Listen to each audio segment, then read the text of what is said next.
नहीं चाहते पर वो टूट जाते हैं, हमारी मजबूरी होती है, टूट जाते हैं।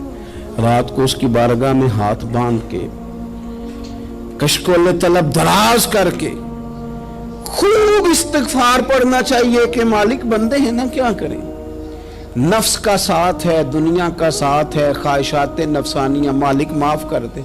दर्द से तौबा, रस्म ना हो, कहानी ना हो, लफ्ज ना हो, जुमले ना हो, और जनाब ऐसे लोगों के बीच बड़े हाथ बांध के और बड़ा कोई जरूरत नहीं, आप अकेले अपनी चारपाई पे बिस्तर के अंदर मुंह दे के भी दर्द से कहेंगे ना माफ कर दे, तो वो तो मेहरबानी बड़ा है। सुभान अल्लाह। बंदा कोई नाराज हो जाए तो हमें को नहीं नींद आती, उसके घर चले जाते हैं।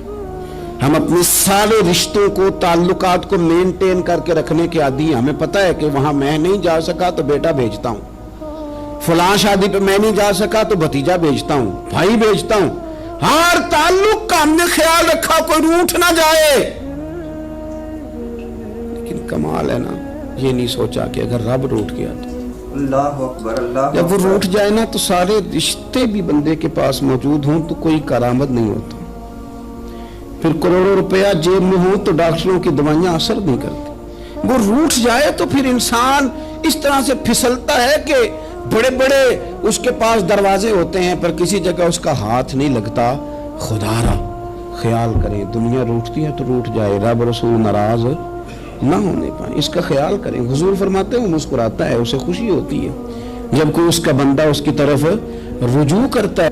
आप देखें ना, सारे डॉक्टरों ने कह दिया कि इसके तो गुर्दे, मैदा, जिगर हर चीज खत्म है, घर ले जाओ, खिदमत करो, हर तरफ परेशानी है। वो बंदा भी समझ गया है कि आखिरी वक्त आ गया, कल जाऊं परसों जाऊं, तैयारी हो गई, सब लोग आ गए, बाहर वाले भी आ गए, ये माहौल एक अजीब रंग इख्तियार कर गया। अचानक एक डॉक्टर ने आके कहा नहीं नहीं गलती लग गई थी। अल्लाह अकबर, अल्लाह अकबर। क्या मुझे बताइए अंदाज क्या होता है?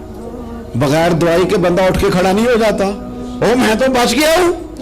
मेरे नबी पाक सल्लल्लाहु अलैहि वसल्लम मिसाल देते हैं, फरमाया एक आदमी सहरा में जा रहा, सहाबा से हुजूर खिताब कर रहे हैं, फरमाया एक आदमी सहरा में जा रहा था, उसने अपनी ऊँटनी पे खाना, पानी, पैसे, हर चीज रखी हुई थी।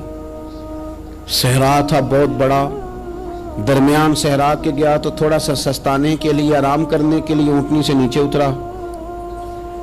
अब उसने ऊँटनी की लगाम, ऊँटनी की नकेल अपने सरहाने के नीचे रखी, हाथ के साथ पकड़ी और सो गया। थोड़ी ही देर के बाद जब उसकी आंख खुली तो देखा ऊँटनी गायब है।